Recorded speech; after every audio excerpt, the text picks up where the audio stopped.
নমস্কার, রিপাবলিক বাংলা আপনাদের প্রত্যেককে স্বাগত জানাই। তনা রয়েছে এই মুহূর্তে আপনাদের সঙ্গে দিনের শেষে বাছাই করা বেশ কিছু গুরুত্বপূর্ণ খবর নিয়ে। দিনের শেষে যখন বেশ কিছু খবর আপনাদের সামনে তুলে ধরছি, তখন একটা খুব ভয়ঙ্কর খবর আপনাদেরকে দিই। আপনারা ইতিমধ্যেই জানেন যে রাজারহাটে সেখানে বিস্ফোরণের ঘটনা ঘটেছে।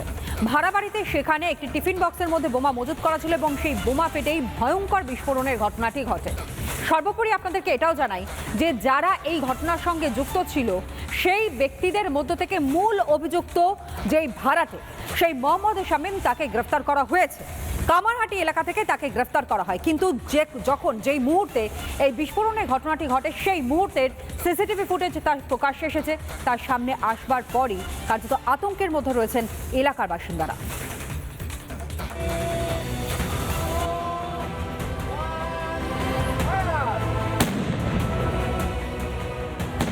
বোমা বিস্ফোরণ, বিকট শব্দ, আতঙ্ক। নারায়ণপুর সুপারিবাগান এলাকায় ঘরের মধ্যে বোমা বিস্ফোরণ, বাড়িতে লোকজনও ছিল। গোটা ঘটনার হাড়হিম সিসি ফুটেজ সামনে এসেছে। দেখা যাচ্ছে শুক্রবার রাত 8:03 সাদা একটি ব্যাগ নিয়ে বাড়িতে ঢুকছে সাদা জামা ও কালো প্যান্ট পরা এক কিশোর। ব্যাগ নিয়ে সে উঠে যায় সিঁড়ি দিয়ে। এরপর দরজা খুলে ঘরে ঢুকে ব্যাগ রেখে বেরিয়ে আসে।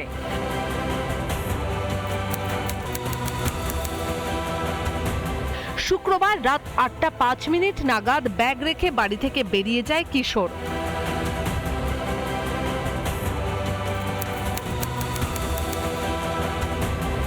এরপর রাত 8:05 বিস্ফোরণ ঘটে। আলোর ঝলকানি, ধোঁয়ার কুণ্ডলি এবং বিকট শব্দে কেঁপে ওঠে গোটা বাড়ি। বিস্ফোরণের অভিঘাত এতটাই তীব্র ছিল যে কাঠের দরজা ভেঙে চুরমার হয়ে যায়। বিদ্যুতের মিটার বক্সও ছিটকে দূরে গিয়ে পড়ে। এখানে কিন্তু অনেকগুলো সিসিটিভি ক্যামেরা রয়েছে এবং সেই সিসিটিভি ক্যামেরার ফুটেজ কালেকশনের প্রক্রিয়া সেগুলোও কিন্তু শুরু করেছেন এই মুহূর্তে তদন্তকারী আধিকারিকেরা। কিছুক্ষণ আগে আমি যেখানে দাঁড়িয়েছিলাম, যে ভাঙা দরজার অংশ, সেই ভাঙা দরজার অংশ এখানে কিন্তু একেবারে পড়ে রয়েছে। শনিবার ঘটনার তদন্তে পৌঁছয় সিআইডির bomb disposal squad, Bengal STF ও এনআইএ। ঘটনাস্থল থেকে নমুনা সংগ্রহ করে সিসি ফুটেজও। সম্পূর্ণ এলাকায় মানুষকে ভয় খাওয়াবার জন্য সন্ত্রাসবাদীদের তৈরি করা হয়েছে। এত বছর ধরে এখানে যিনি শাসন করেছেন তিনি সম্পূর্ণ এরিয়াকে নষ্ট করেছেন, শেষ করেছেন। আপনি ডকুমেন্ট ছাড়া মানুষ খুঁজছেন, এখানে ডকুমেন্ট ছাড়া বিল্ডিং হয়ে যাচ্ছে। অবধি যে পরিমাণে অস্ত্র শস্ত্র বা বোম আর্মস যেগুলো এখনো রিকভারি হওয়া সম্ভব হয়নি, এগুলো হয়তো এখনো রয়ে গেছে। এই বিস্ফোরণটা যেটা হয়েছে, বাড়িতে দুটো ট্র্যাডিশন থাকে, এক হচ্ছে মজুত করা, এক হচ্ছে বানানোর ট্র্যাডিশনটা হয়তো কমে গেছে, বাট মজুত করার ব্যাপারটা রয়েছে। বিস্ফোরণটা খুব সম্ভবত সেখান থেকেই হয়েছে। ঘটনাস্থল থেকে উদ্ধার তাজা বোমা, পরে বোমা নিষ্ক্রিয় করে বম্ব ডিসপোজাল স্কোয়াড।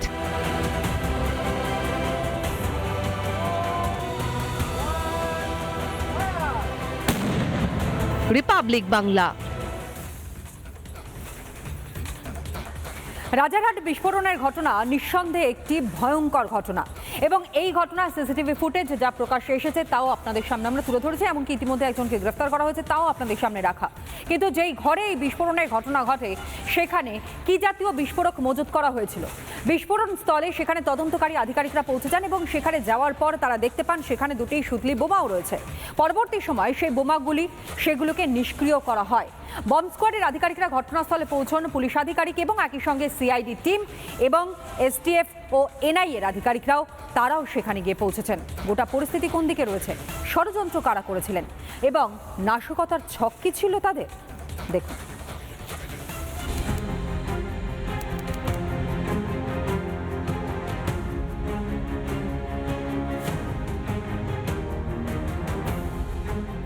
রাতের নিস্তব্ধতা ভেঙে বিস্ফোরণের তীব্র শব্দ, ভেঙে চৌচির ঘরের দরজা, চারিদিকে ছিটকে পড়েছে জানলার ভাঙাচোরা অংশ। বিস্ফোরণের তীব্রতায় উড়ে গিয়েছে মেঝের টাইলস। শুক্রবার রাতে রাজারহাটে বিস্ফোরণে ছড়ালো আতঙ্ক। বিস্ফোরণে ঘরের চারপাশ এই মুহূর্তে একেবারে বিভিন্ন জায়গায় ছড়িয়ে ছিটিয়ে রয়েছে আসবাবপত্র, বিভিন্ন জায়গা ভস্মীভূত হয়ে গিয়েছে। এখনো পর্যন্ত ঘরের ভেতরে বোমা পড়ে রয়েছে। এখানে আমি যে ছবিটা দেখাচ্ছি এই মুহূর্তে একটা বোমা এখানে এখনো পর্যন্ত পড়ে রয়েছে। দিন কয়েক আগে ভাড়া নেওয়া হয়েছিল রাজারহাটের ঘরটি। অভিযোগ, ভাড়ার কাগজপত্রে কোনো সই সাবুত হয়নি, সেই ঘরেই বিস্ফোরণ। একদিন থেকে দুদিনের ভিতরে যা কথা হয়েছিল, ওরা তো এসে ঘরে থাকাও নি, ঠিক আছে।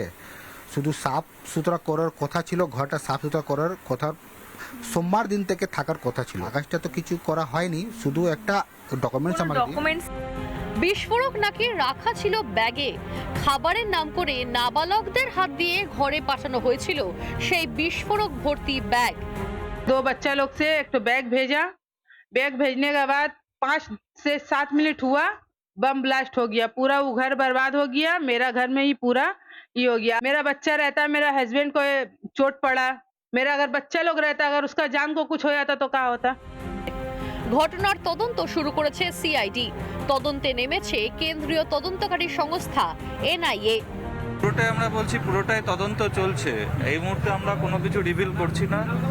যখন পুরোটা কমপ্লিট হয়ে যাবে ডেফিনেটলি উইল রিভিল এভরিথিং। এখনো পর্যন্ত ঘরের ভেতরে 3টে বোমা পড়ে রয়েছে। আমরা সিআইডি বোম স্কোয়াডকে ডেকেছি, খুব তাড়াতাড়ি তারা এসে ব্যাপারটাকে দেখে নেবে, লাইভ আছে না ডেড আছে, ডিফিউজ করে দেবে, যদি লাইভ থাকে না হলে এ করে দেবে, ঠিক আছে। স্রেফ আধার কার্ড দেখিয়ে ঘর ভাড়া, তারপর সেখানে বিস্ফোরক ভর্তি ব্যাগ রাখা এবং বিস্ফোরণ, সবটাই কি বিচ্ছিন্ন ঘটনা নাকি বড় সড় ষড়যন্ত্রের গোড়াতেই পর্দা ফাঁস? মেঘা রায় রিপোর্ট, রিপাবলিক বাংলা। আমতলায় চলল বুলডোজার এবং সেই বুলডোজারই কার্যত গুড়িয়ে দিল আমতলায় ভাইপোর যে সাংসদ কার্যালয় ছিল সেই কার্যালয়টি। তিনবার প্রশাসনের তরফ থেকে নোটিশ পাঠানো হয়েছে। অবৈধ নির্মাণ ছিল, যে কারণের জন্য নোটিশ পাঠানো হয়, কিন্তু কোনো নোটিশেরই সঠিক উত্তর অভিষেক বন্দ্যোপাধ্যায় অর্থাৎ ভাইপো তিনি দিতে পারেনি, যেই কারণের জন্য বুলডোজার দিয়ে গুড়িয়ে দেওয়া হয় সেই কার্যালয়টি। যদিও এই কার্যালয়ে যখন বুলডোজার চলে ঠিক তার পর মুহূর্তে সেখানে কার্যত উৎসবের আবহ দেখতে পাওয়া যায়। মিষ্টি বিতরণ করা হয়, চলে মিষ্টিমুখ।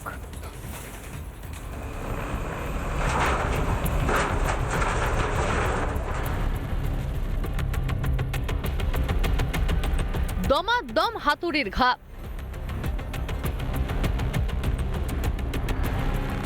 Bulldozer action.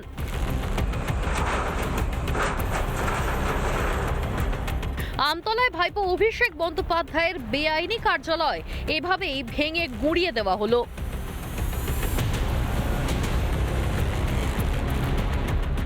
আমতলায় যে ডায়মন্ড হারবারের সাংসদ অভিষেক ব্যানার্জির কার্যালয়, সেই কার্যালয় মূলত প্রশাসনের নোটিশের পর মূলত আজ ভাঙার কাজ শুরু হলো বুলডোজার দিয়ে। দক্ষিণ 24 পরগনার আমতলায় 5 তলা বহুতল সাংসদ অভিষেক বন্দ্যোপাধ্যায়ের অফিস, সাধের পার্টি অফিসেই চলল বুলডোজার। নোটিশ দিয়েছে ডিস্ট্রিক্ট ম্যাজিস্ট্রেট, এসডিও সাহেব, বিডিও সাহেব সমস্ত অর্ডারই দিয়েছেন যে অবৈধভাবে একটা জায়গার উপরে যখন বিল্ডিং হয়েছে, এমনকি পঞ্চায়েত পর্যন্ত পারমিশন নেই, পঞ্চায়েত সমিতি নেই, জেলা পরিষদ নেই। আমতলা বারুইপুর রোডে 5 তলা বিল্ডিং, ঝকঝকে অফিস, এটাই ডায়মন্ড হারবারের সাংসদের কার্যালয়। বেআইনি নির্মাণের অভিযোগ তুলে বারবার নোটিশ দেয় প্রশাসন। প্রথমবার গত 20 জুন, তারপর 30 জুন দ্বিতীয় নোটিশ, গত 7 জুলাই তৃতীয় নোটিশের পরেও কোনো জবাব মেলেনি। যারা আনন্দে মেতেছেন তৃণমূল কংগ্রেসের পার্টি অফিস ভাঙা হচ্ছে বলে, আর যারা বলছেন অবৈধ, 15 তারিখ হিয়ারিং এর জন্য ডাকা হয়েছিল, সেখানেও আমাদের প্রতিনিধিরা গেছিল এবং কিসের বেসিসে কমপ্লেনটা ফাইল হয়েছে, কমপ্লেনের একটা কপি চাওয়া হয়েছিল, সেই কমপ্লেনের কপি জেলা প্রশাসন দিতে পারেনি। দুদিনের মধ্যে একদম 1 তলা 2 তলা বুলডোজার দিয়ে প্রায় ভেঙে গুড়িয়ে দেওয়া হয়েছে। আমি তাদের বলবো যে অনেক অত্যাচার তো করেছেন তৃণমূল কংগ্রেসের নেতাদের উপর, কর্মীদের উপর, পার্টি অফিস ভাঙা, গুড়িয়ে দেওয়া। এখন আবার সরকার পাল্টাবে, বিজেপির একটা পার্টি অফিস বাংলায় থাকবে না।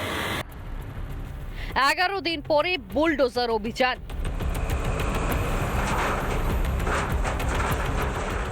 এদিন সকালে প্রথমে বেআইনি বহুতলের সামনেটা গার্ডরেল দিয়ে ঘিরে দেয় পুলিশ। রাস্তায় যাতায়াতের জায়গা রেখে শুরু হয় অভিযান।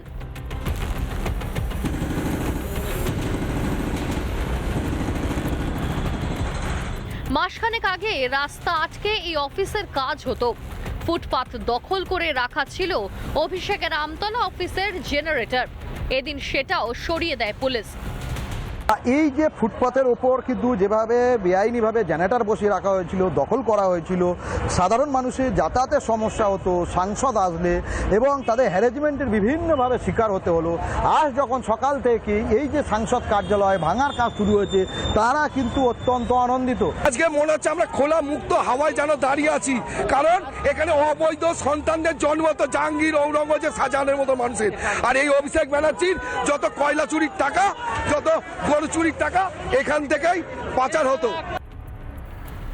আমতলার তৃণমূল অফিস, এখান থেকেই নাকি পুরো দক্ষিণ 24 পরগনা পরিচালনা করতেন অভিষেক বন্দ্যোপাধ্যায়। আইনকে বুড়ো আঙুল দেখিয়ে সুবিশাল পার্টি অফিস করেছিলেন, কিন্তু বদলের বঙ্গে বেআইনি নির্মাণের কোনো জায়গা নেই। অভিষেকের মতো মহিরুও, যাকে করাপশনের পাহাড় বলা চলে, তাকে যেভাবে আমরা নিশ্চিহ্ন হতে দেখতে থাকছি সামনে, তার সে যেভাবে বাকরুদ্ধ হয়ে গেছে, নিজের কণ্ঠস্বর পর্যন্ত দিতে অস্বীকার করছে, সেই অভিষেকের এগেনস্টে যখন সরকার এত ভালো এবং শক্তিশালী স্টেপ নিচ্ছে, আমরা নিশ্চিত আগামী দিন বাংলার মানুষ শান্তিতে বসবাস করবে, আর বিকাশ আর বিকাশ আর বিকাশ হবে। বেআইনি নির্মাণ নিয়ে তো কড়া আইন করা রয়েছে।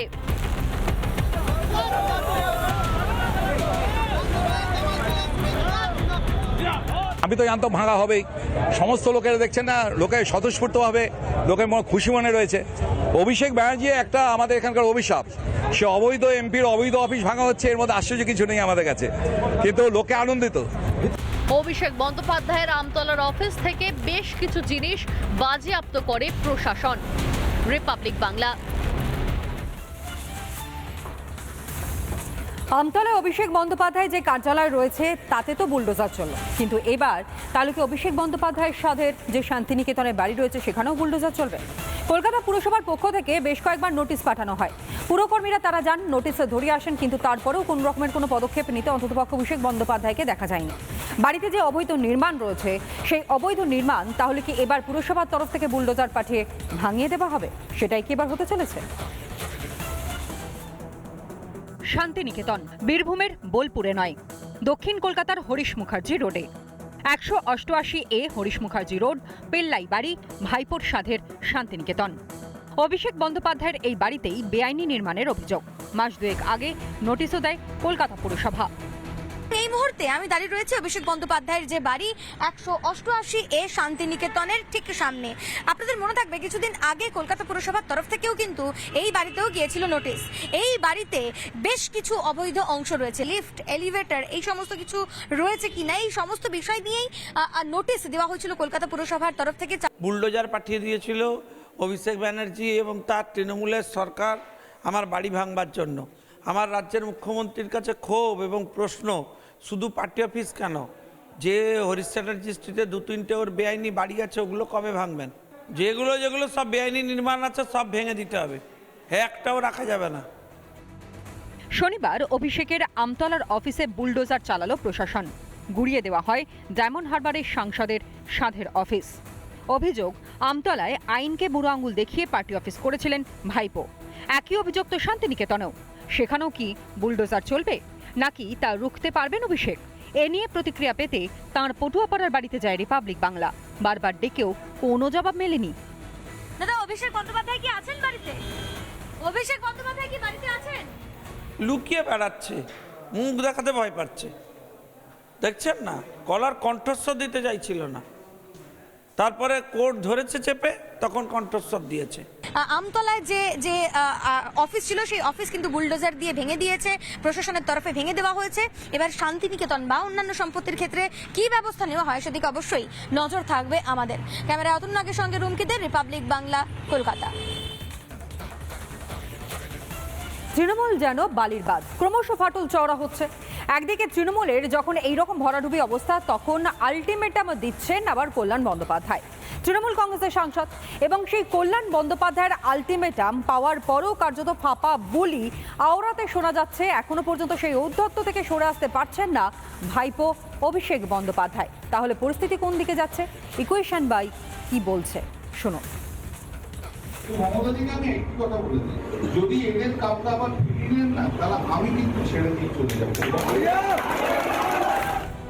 হারাধনের একের পর এক ছেলে হারানোর দশা তৃণমূলের। খান খান তৃণমূলে এখন শিবিরের ছড়াছড়ি।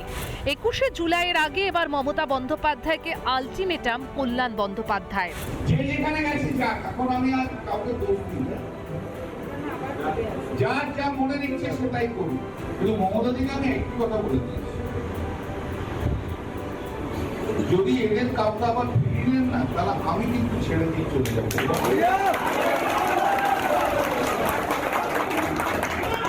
আমি থাকবো না, আমি পাবলিকলি বলবো যে এই লোকগুলো যদি ফিরে দিয়েছেন আপনি, আমি আপনার সঙ্গে থাকবো। ভোটে হারের পর থেকে ভাঙতে ভাঙতে কার্যত নিশ্চিহ্ন তৃণমূল কংগ্রেস। তৃণমূলের বিদ্রোহী সাংসদ থেকে বিধায়ক নেতাদের নিশানায় ভাইপো অভিষেক বন্দ্যোপাধ্যায়। চারবার ফোন করেছিল ইলেকশনে হারার পর, আলাম চোখে দেখো না কানে দেখো তুমি। অভিষেকের জন্য কেউ থাকবে না, কেউ থাকবে না। আর যাদের আমাকে নিয়ে সমস্যা তাদেরকে অনুরোধ করব যে মানুষ বোকা নয়। আজকে 18 তারিখ, আপনি 19 তারিখ আসুন, 20 তারিখ আসুন, 21 তারিখ আসুন, যবে আসার আসুন, আজকে চলে আসুন। আপনারা ফিরে আসুন, আমি 1 ঘন্টার মধ্যে ইস্তফা দিয়ে দিচ্ছি, কেউ আসবে না। তৃণমূলের এই খেও খেইকে আদৌ গুরুত্ব দিতে নারাজ শাসক দল বিজেপি। কল্যাণদা তৃণমূল সম্পর্কে ভালো বোঝেন, কিন্তু বিষয় হচ্ছে এই কল্যাণবাবু, অভিষেকবাবু এরা কি বললো না বললো এতে আর কারো কিছু যায় আসে না, কারণ তৃণমূল আর কোনোদিন ক্ষমতায় আসবে না, এটা নিশ্চিন্তে থাকতে বলবো ওদের। ক্ষমতা গেছে, দলের আর্থিক ভান্ডার হাতছাড়া, প্রতীক যেতে বসেছে, পুরনোরা হাত ছেড়েছে পিসি ভাইপোর। সব মিলিয়ে ক্রমশ নিঃস্ব পিসি ভাইপো। রিপাবলিক বাংলা। ভাইপোর সাধের সেবাশ্রয়, সেখানে কি ভ্রূণের লিঙ্গ নির্ধারণ হয়েছে? অন্ততপক্ষে শুনতে পাওয়া যাচ্ছে সেটাই। এমনকি এই বিষয়ে ইতিমধ্যেই অভিযোগও জানানো হয়েছে, যে এই অভিযোগের ভিত্তিতে ডায়মন্ড হারবার পুলিশ প্রশাসন তারা গোটা পরিস্থিতির দিকে নজর রেখেছেন এবং তদন্ত শুরু করেছেন। পাশাপাশি আপনাদেরকে জানাই, এই সেবাশ্রয় সেখানে কিন্তু আরও ভুরি ভুরি অভিযোগগুলো সামনে এসেছিল, যে এই অভিযোগের ভিত্তিতে ইতিমধ্যেই আরও একটি অভিযোগ জমা পড়ে থানায় এবং সেখানে যে মর্মান্তিক ঘটনাটি ঘটেছে, একজন মহিলার তার পা পর্যন্ত বাদ গিয়েছে ভুল চিকিৎসার কারণে। আর এবার এই ভ্রূণ নির্ধারণ হয়েছে কিনা বা জানতে পারা গিয়েছে কিনা আইনকে বুড়ো আঙুল দেখে তা নিয়েও প্রশ্ন উঠে আসছে।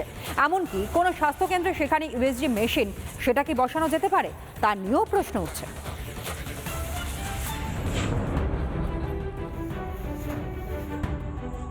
সেবাশ্রয়ের নামে ধোকাশ্রয়। অভিষেক বন্দ্যোপাধ্যায়ের স্বাস্থ্য শিবির নিয়ে ভুরি ভুরি অভিযোগ, তদন্তে পুলিশ। ডায়মন্ড হারবার এসডিও গ্রাউন্ডে একটা সেবাশ্রয় নামে যে স্বাস্থ্য ক্যাম্প করেছিলেন, এখানে যে সমস্ত ইনস্ট্রুমেন্ট ব্যবহার করা হয়েছিল বিভিন্ন নার্সিংহোম থেকে এনে, তাদের বিরুদ্ধে বিভিন্ন থানায় অভিযোগ দায়ের করেছেন বিজেপি নেতা অভিজিৎ দাস। পিসিএন পিএনডিটি অ্যাক্টকে উল্লঙ্ঘন করে এখানে ইউএসজি মেশিন ইউজ করা হয়েছে এবং অ্যাটমিক এনার্জি কমিশনের রুলসকে ভায়োলেট করে এখানে এক্সট্রা মেশিন ইউজ করা হয়েছে। ভ্রূণের লিঙ্গ নির্ধারণকে নিষিদ্ধ করেছে কেন্দ্র সরকার। সেই 1994-এর সেই আইনকে, পিসিআর পিএনডিটি অ্যাক্টকে ভায়োলেট করে ইউএসজি মেশিন ইউজ করেছে। তো অভিষেক যে এই সেবাশ্রয়ের আড়ালে যে কন্যা ভ্রূণ নির্ধারণ করেছে, কিন্তু আমরা বুঝবো কি করে? মারাত্মক অভিযোগ, স্বাস্থ্য শিবিরে ভ্রূণের লিঙ্গ নির্ধারণ। তদন্তে নেমে বিভিন্ন বেসরকারি হাসপাতাল থেকে এক্সরে, ইউএসজি মেশিন বাজেয়াপ্ত করেছে, কারণ এইসব হাসপাতাল থেকেই নানা মেশিন গিয়েছিল সেবাশ্রয় ক্যাম্পে। বুঝি পুলিশ এলো আপনাদের এখান থেকে, তো সব জিনিসপত্র নিয়ে গেল, কি নিয়ে গেল জানি না, আমি এখন নিয়ে এসেছি। পুলিশ থাকাকালীন তো ছিলেন, আপনি জানতে পারলেন কি নিয়ে গেছে? কিছু জানি না, কিছু আমি ছিলাম না। বেসরকারি হাসপাতাল কর্তৃপক্ষ নাকি কিছুই জানে না। সেবাশ্রয়ের আড়ালে কি চলছিল সেটাও কি অজানা ছিল?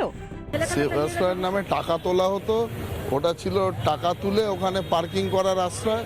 ডাক্তাররা যেটা বসতো তারা ম্যাক্সিমাম হচ্ছে এরা স্টুডেন্ট, কখনো ডাক্তারি পাস করেনি। ভয়ঙ্কর অভিযোগ এবং এটা নিয়েও পূর্ণাঙ্গ তদন্ত হওয়া উচিত। সেবাশ্রয়ের নামে নানা জালিয়াতির অভিযোগ উঠেছে। ক্যাম্পে চিকিৎসা করিয়ে অনেকের অঙ্গহানি হয়েছে বলেই দাবি। এবার সেবাশ্রয়ে ভ্রূণের লিঙ্গ নির্ধারণের অভিযোগের তদন্তে পুলিশ। রিপাবলিক বাংলা। সীমান্ত সুরক্ষা নিয়ে আগেই নিজের অবস্থান স্পষ্ট করেছিলেন মুখ্যমন্ত্রী শুভেন্দু অধিকারী এবং আজ শিলিগুড়িতে কেন্দ্রীয় স্বরাষ্ট্রমন্ত্রী অমিত শাহের সঙ্গে বৈঠকে মূলত সেই বিষয়টিও উঠে আসে, অর্থাৎ আলোচনার বিষয়বস্তু হয়ে ওঠে এই সীমান্ত সুরক্ষা। এবং যেমনটা খবর পাওয়া যাচ্ছে আপনাদেরকে জানাই যে শীর্ষ নেতৃত্বের তরফ থেকে কিন্তু এই কড়া নির্দেশ এসেছে, যত দ্রুত সম্ভব সীমান্তে কাঁটাতার দেওয়ার কাজ তা সম্পন্ন করতে হবে। রাজ্যে ক্ষমতায় আসার পরই বিএসএফ এর হাতে জমি তুলে দিয়ে সীমান্ত রক্ষা নিশ্চিত করেছিল রাজ্যের নতুন মন্ত্রিসভা। সেই নিয়ে বিশেষ সমন্বয় বৈঠক সারলেন কেন্দ্রীয় স্বরাষ্ট্রমন্ত্রী অমিত শাহ। সেখানে একজোটে সীমান্ত রক্ষার বার্তা মুখ্যমন্ত্রী শুভেন্দু অধিকারী, রাজ্যের ডিজি, মুখ্য সচিবের। পরিষ্কার নির্দেশ যে সীমান্তে নজরদারি যেমন বাড়াতে হবে, তেমনই কিন্তু দ্রুত যে ফেন্সিং এর কাজ, সেই ফেন্সিং এর কাজও করতে হবে।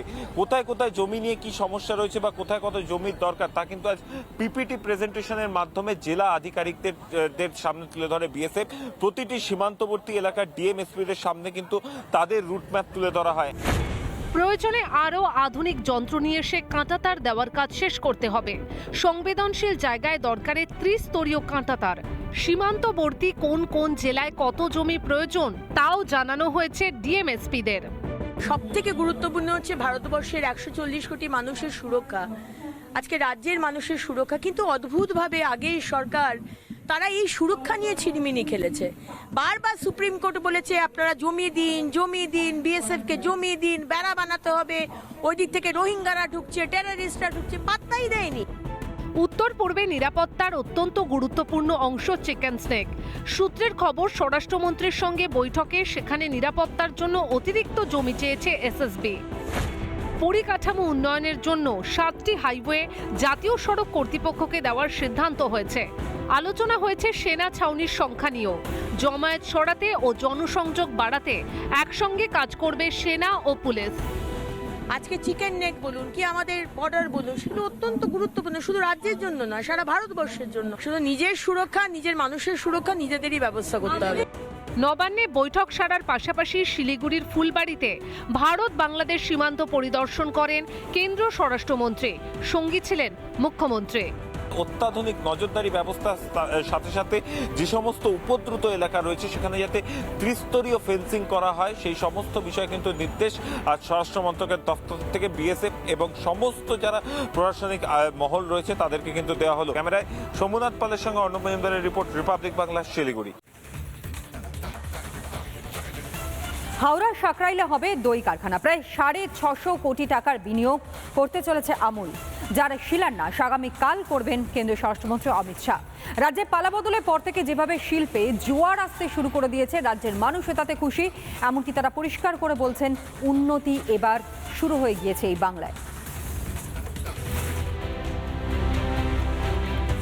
হুগলি থেকে গিয়েছিল টাটা, পাশের জেলা হাওড়ায় এলো আমুল। তৈরি হচ্ছে দইয়ের কারখানা। 15 একর জমিতে 650 কোটির প্রকল্প। রবিবার শিলান্যাস করবেন অমিত শাহ। চলছে শেষ মুহূর্তের প্রস্তুতি। एशिया का सबसे बड़ा दही का प्लांट यहाँ लगाने वाले हैं हम, और ये प्लांट से दही बनेगा, मिल्क बनेगा, मिल्क के पाउच और पनीर बनने वाला है। पूरे बंगाल के खेडूतों से अमूल संग लेगा और अमूल उसी बंगाल के दूध के सब बनावट बना के पूरे बंगाल में और अदर स्टेट में भेजेगा। বঙ্গে বিনিয়োগের জোয়ার। হুঁশিয়ারি ইস্পাতের পর এবার দুগ্ধ প্রকল্প। তৃণমূল জমানায় এ ছবি দেখা যায়নি। মন্ত্রী অগ্নিমিত্রার দাবি, বদলের বঙ্গে ভয় কেটেছে বলেই বিনিয়োগে ভরসা পেয়েছেন শিল্পপতিরা। ভয়ের পরিবেশে তো আর ইন্ডাস্ট্রি হতে পারে না, ভয়ের পরিবেশে তো আর এমএসএমই হতে পারে না, ভয়ের পরিবেশে তো আর ছোট ছোট দোকানদারের সেটাও তো একটা ব্যবসা, সেটাও হতে পারে না। মাননীয় মুখ্যমন্ত্রী প্রথম দিন থেকে বলে দিয়েছেন যে সব রকম সুবিধে আমরা ইন্ডাস্ট্রিকে দেব। পশ্চিমবঙ্গে আসুক, আমরা বলতে পারি না আপনারা অন্য রাজ্যে যাবেন না, কিন্তু আমাদের রাজ্যে অবশ্যই আসুন, আমরা সব রকম ভাবে হেল্প করব। সিঙ্গুর থেকে কারখানা তাড়িয়ে ক্ষমতায় আসে তৃণমূল। 15 বছর পর তৃণমূলকে তাড়িয়েছে বাংলা। পালাবদলের পরেই শিল্প আসছে বাংলায়। গত 11 জুলাই হুগলির ডানকুনিতে হুঁশিয়ারি কারখানার ভূমি পুজো হয়। বিনিয়োগের অঙ্ক 600 কোটি। শুক্রবার বাঁকুড়ার মেজিয়ায় 15,000 কোটির ইস্পাত প্রকল্পের শিলান্যাস হয়। এবার হাওড়ার সাকরাইলে দই কারখানা। রবিবার ভার্চুয়ালি এই কারখানার ভূমি পুজোয় অংশ নেবেন অমিত শাহ এবং শুভেন্দু অধিকারী। 15 একর জমির ওপর তৈরি করা হয়েছে এই প্ল্যান, যেখানে এই মুহূর্তে চূড়ান্ত ব্যস্ততা, যে আগামী 2 থেকে 3 মাসের মধ্যে কারখানা তৈরিরও কাজ আরম্ভ হয়ে যাবে। শিলান্যাস হবে 650 কোটি টাকা এই প্রকল্পের। ভিডিও জার্নালিস্ট রাজ্যকারের সঙ্গে ইন্দ্রিলা, রিপাবলিক বাংলা, হাওড়া।